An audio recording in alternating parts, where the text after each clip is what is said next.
জানিয়ে দেওয়া হয়েছে যে কোনোভাবেই নিষিদ্ধ নয় ইসকন, অর্থাৎ কোথাও গিয়ে সনাতনীরা যে দাবিকে সামনে রেখে আন্দোলন চালিয়ে গেছিল, প্রতিবাদ জানিয়ে গেছিল, সেই দাবি কিন্তু জোরালো হলো। ঠিক সেই দাবি, এবং এটা জয়ের চেয়ে বলা ভালো পায়েল, এটা সত্যের মানে সত্য যেটা সেটাই, এটা তো আলাদা জয়ের বিষয় নেই। ইসকন তো কোনো জঙ্গি সংগঠন নয়, এটা তো মিথ্যে কথা হচ্ছিল। বিভিন্ন কাজ করে গেছে, গোটা বাংলাদেশ জুড়ে মানবিক কাজ করেছে, এবং সেই ক্ষেত্রে মৌলবাদীরা কট্টরপন্থীরা ইসকনকে বন্ধ করার চেষ্টা করে, এবং সেই ক্ষেত্রে এটা সত্যের প্রতিষ্ঠা হলো। কিন্তু অন্যদিকে প্রশ্ন থেকে যাচ্ছে পায়েল, অফিসিয়ালি হাইকোর্টে ইসকন ব্যান হলো না, কিন্তু যে মৌলবাদীরা রাস্তায় দাঁড়িয়ে বলে যে ইসকনের এক একটা ইসকনই ধৈরা ধৈরা জবাই কর, এবং যারা ভক্তদের ওপর আক্রমণ করে, চিন্ময় কৃষ্ণ প্রভু সহ একাধিক ভক্তকে জেলে রাখা হয়েছে, কিংবা যে ভক্তদের বা মন্দিরের ওপর আক্রমণ করা হচ্ছে, গতকাল শিবচর মন্দির ইসকন সেন্টার বন্ধ করে দেওয়া হয়, সেই ক্ষেত্রে হাইকোর্টে যতই ব্যান না হোক, কিন্তু গ্রাউন্ডে কি হচ্ছে? একদমই তাই। আর সেই ছবিটা কিন্তু আমরা বারবার দেখতে পাচ্ছি। কিন্তু কিশোরলয়, একটা কথা কিন্তু বলতেই হচ্ছে যে সনাতনীরা, হিন্দুরা, তারাও কিন্তু এবার আর থেমে নেই, তারাও গর্জে উঠছে। তারা এই যে ইসকনকে নিষিদ্ধ করার দাবি উঠছে, আমরা বারবার দেখেছি হিন্দু মন্দিরে আগুন লাগিয়ে দেওয়া, ধ্বংস করে দেওয়া, হিন্দুদের বাড়িঘর পুড়িয়ে দেওয়া। এবার কিন্তু তারা বুঝেছে এবার এক হতে হবে, প্রতিবাদ জানাতে হবে। সেই ছবিটাও কিন্তু আমরা দেখতে পাচ্ছি বাংলাদেশের বিভিন্ন প্রান্ত। একদম শুরু থেকে এক সময় হয়তো হিন্দুরা এক প্রকারের মানে অবশ্যই হিন্দুরা শুরু থেকে শান্তিপূর্ণ আন্দোলন করেছে, কিন্তু শান্তিপূর্ণ আন্দোলনের সঙ্গে সঙ্গে তারা যেভাবে জোরালোভাবে নিজেদের আওয়াজ তুলে ধরেছে, যেভাবে জোরালোভাবে গোটা বিশ্ব জুড়ে নিজেদের প্রতিক্রিয়া তুলে ধরেছে, এবং গোটা বিশ্বের হিন্দুরা যেভাবে এক হয়ে এই বিষয়ে প্রতিবাদ করেছে, প্রতিরোধ করেছে, তাতে স্পষ্ট হয়ে যাচ্ছে যে কিভাবে পায়েল স্পষ্ট হয়ে যাচ্ছে কিভাবে এই মুহূর্তে দাঁড়িয়ে এক প্রকার বাংলাদেশের কট্টরপন্থী যে সরকার রয়েছে, কট্টরপন্থী যে ইউনূস সরকার রয়েছে, সেই সরকার এই মুহূর্তে এক প্রকার হেরে গেল, একভাবে পিছিয়ে গেল, এবং সেই পিছিয়ে যাওয়াতে স্পষ্ট হয়ে গেল যে কিভাবে মিথ্যে যে মামলা করার চেষ্টা হয়েছিল, ইসকনকে সন্ত্রাসবাদী সংগঠন ঘোষিত করার একটা চেষ্টা করা হয়েছিল, সেই চেষ্টা এক প্রকার বন্ধ হলো। আমরা যাব পায়েল সিনিয়র এডিটর শুভ্রাংশুর কাছে, এবং আমার বারবার প্রশ্ন এটাই থাকবে যে এক প্রকার কিন্তু এটা আইওয়াশও হতে পারে। আমরা দেখালাম গোটা বিশ্বকে বাংলাদেশের ইউনূস সরকার এক প্রকার জঙ্গি সংগঠনের সমর্থনে চলা সরকার। শুভ্রাংশু সরাসরি প্রশ্ন করব, আমি শুভ্রাংশুর কাছে যাব এই মুহূর্তে। শুভ্রাংশু প্রশ্ন করব, এটা আইওয়াশ নয় তো? গোটা বিশ্ব যেখানে একযোগে বাংলাদেশের এই সরকারের বিরুদ্ধে কথা বলেছে, এই সিদ্ধান্তের বিরুদ্ধে, লোককে দেখিয়ে দেওয়া হলো যে না না আমরা তো ব্যান করছি না, দেখো আমরা একেবারে গণতান্ত্রিক সিদ্ধান্ত নিয়েছি, কিন্তু অন গ্রাউন্ড ধৈরা জবাই কর, গ্রাউন্ডে সেটা হবে। দেখো মোদ্দা কথা, ইসকন হিন্দু ধর্মের একটা অংশ মাত্র, কিন্তু ওখানে অসংখ্য হিন্দু আছে, এবং যদিও হিন্দু সংখ্যাটা ক্রমশ কমেছে, কারণ বাংলাদেশে যখন বাংলাদেশ যে ভূমিটা আছে সেখানে 33% হিন্দু ছিল, 33%, যেখানে এখন কমতে কমতে 7.59 ধরে নিলাম 8% হিন্দু আছে। মানে হিন্দুটা কমে গেছে। হিন্দুটা কমে গেল কেন? এটা কমে যাওয়ার পিছনে কেউ নিজের জমি ভূমি বাড়ি কেউ ছেড়ে চলে আসে। ওখানে দুটো কারণে হিন্দু কমেছে, একটা হিন্দুরা পালিয়ে যেতে বাধ্য হয়েছে, বা হিন্দুরা আর হিন্দু নেই, বা হিন্দুরা আর হিন্দু নেই অন্য কিছু হয়ে গেছে। তাহলে হিন্দুরা পালাতে বাধ্য হয়েছে বা অন্য কিছুতে বদলাতে বাধ্য হয়েছে, এবং দুটোই সহজ সরল প্রক্রিয়াতে হয়নি, এবং সেই প্রক্রিয়া চলছে। এবং এই জায়গায় দাঁড়িয়ে যেটা আরও বেড়ে গেছে, গোটা হিন্দুরা ওখানে রক্তাক্ত হয়েছে, নির্যাতিত হয়েছে।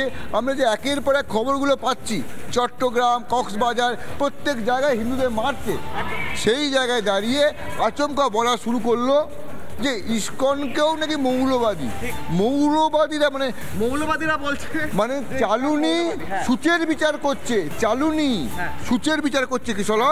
ইসকনকে বলছে মৌলবাদী, যারা বলছে, যারা ভালোবাসার কথা বলে তাদের দোষ তার হিন্দু ধর্মের কথা বলে ফেলেছে। এই জায়গাটা পছন্দ হয়নি, গা রিরি করছে, কেননা চিন্ময় প্রভু হিন্দুদের বলেছিল প্রতিবাদ করো, 4 লাখ হিন্দুকে একজোট করেছিল। ওরা কি চাইছে?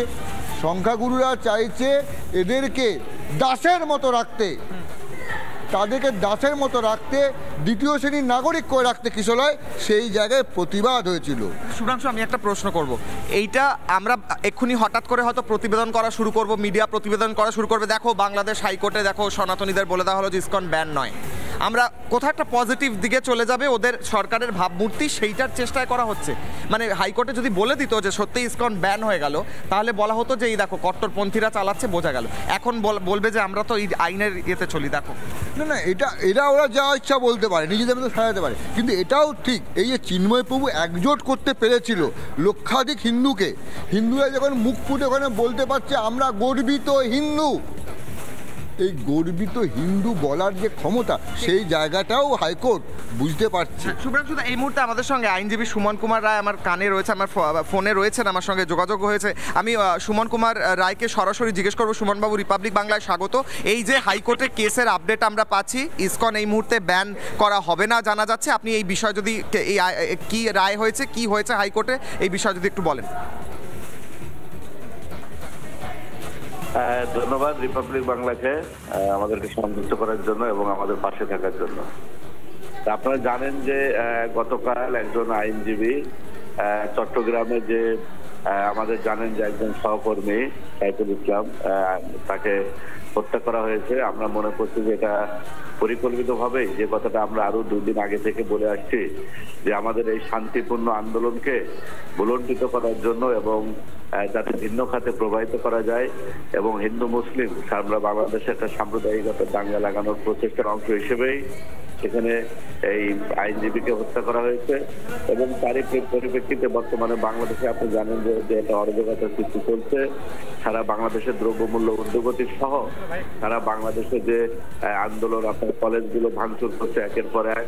তো এই যে রাষ্ট্রের যে ব্যর্থতা, সেই ব্যর্থতাকে ঢাকার জন্য চিন্ময় প্রভুকেই মানে এই মানুষের দৃষ্টি অন্যদিকে নেওয়ার জন্য এবং সারা বাংলাদেশের সাধারণ মুসলিম সেন্টিমেন্টকে অন্যভাবে প্রবাহিত করার জন্য চিন্ময় প্রভুকে গ্রেপ্তার করা হয়েছে।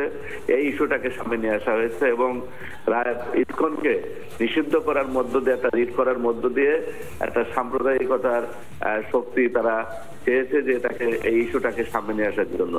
তা বিজ্ঞ আদালত এটা যে আইনজীবী, সেটাকে বিজ্ঞ আদালতের বিচারপতি মহোদয়ের দৃষ্টি আকর্ষণ করেছিলেন। সেই বিচারপতি, আমাদের শ্রদ্ধেয় বিচারপতি, উনি একটা নির্দেশনা দিয়েছিলেন যে এই বিষয়ে রাষ্ট্রের যিনি কর্মকর্তা আছেন, সর্বোচ্চ কর্মকর্তা অ্যাটর্নি জেনারেল, তার মতামত চেয়েছিলেন। তিনি তখন গতকাল জানিয়েছিলেন যে যেহেতু এটা ইসকন নিষিদ্ধ হবে কি হবে না, বা ইসকনের বিষয়ে রাষ্ট্রের সর্বোচ্চ যারা নির্ধারণী যে পলিসি মেকার যারা আছে, তাদের সাথে কথা বলে তারপরে উনি তার প্রতিক্রিয়া ব্যক্ত করবেন। তা সেই ক্ষেত্রে বিজ্ঞ আদালত তাকে 24 ঘন্টা সময় দিয়েছিলেন। আজকে উনি সেই বিষয় নিয়ে যখন শুনানি হয়, সেই বিষয়ে উনি শুনানিতে বলেছেন যে যেহেতু ইসকন একটি আন্তর্জাতিক সংস্থা এবং এর সাথে আন্তর্জাতিক অনেকগুলো বিষয় জড়িত রয়েছে, রাষ্ট্রের অনেক কিছু বিষয় জড়িত রয়েছে, সেহেতু রাষ্ট্র এই মুহূর্তে ইসকন নিষিদ্ধের বিষয়টা নিয়ে তারা ভাবছে না। এই মুহূর্তে ইসকন নিষিদ্ধ হোক তারা এটা চায় না। এটা রাষ্ট্রের সর্বোচ্চ পর্যায়ের সিদ্ধান্তের বিষয়। এটা রাষ্ট্র ইসকন নিষিদ্ধ হবে কি হবে না সেটা রাষ্ট্র সিদ্ধান্ত নেবে। রাষ্ট্র এই মুহূর্তে ইসকনের মতো একটি সংগঠনকে নিশ্চিত করার বিষয়টা ভাবছে না। সুমন বাবু, আপনার কথা শুনে আমি একটা জিনিস বুঝলাম যে আইনজীবী, সুমন বাবু যে দুটো কথা বুঝলাম, একটা কথা হচ্ছে ইসকন ওখানে যারা বলছে চালুনি সূচের বিচার করছে। সুমন বাবু শুনতে পাচ্ছেন? সুমন বাবু শুনতে পাচ্ছেন? চালুনি সূচের বিচার করতে গিয়েছিল। সুমন বাবু, আমি শুভ্রাংশু বলছি। আমি যেটা দেখলাম ওখানে চালুনি, শুনতে পাচ্ছেন? চালুনি সূচের বিচার করছে। ইসকনকে মৌলবাদী বলছে যারা ওখানে হিন্দুদের উপর অত্যাচার করছে, যারা একের পর এক হিন্দুরাদের রক্তাক্ত করছে, হিন্দুদের উপর নির্যাতন করছে। একটা কথা, যে সরকার এসছে আপনারা তার কাছে কি আশা করেন? যে বাংলাদেশের মানুষ, হিন্দুরা কি দ্বিতীয় শ্রেণীর নাগরিক হিসেবে থাকবে, না মানুষ হিসেবে থাকবে, মাতৃভূমিতে যেভাবে থাকে সেভাবে থাকবে? নানা ধরনের কন্টেন্ট দেখার জন্য লাইক করুন, শেয়ার করুন আমাদের ফেসবুক পেজ, সাবস্ক্রাইব করুন আমাদের ইউটিউব চ্যানেল। পাশাপাশি অন্যান্য ব্রেকিং নিউজের জন্য অবশ্যই চোখ রাখুন রিপাবলিক বাংলায়।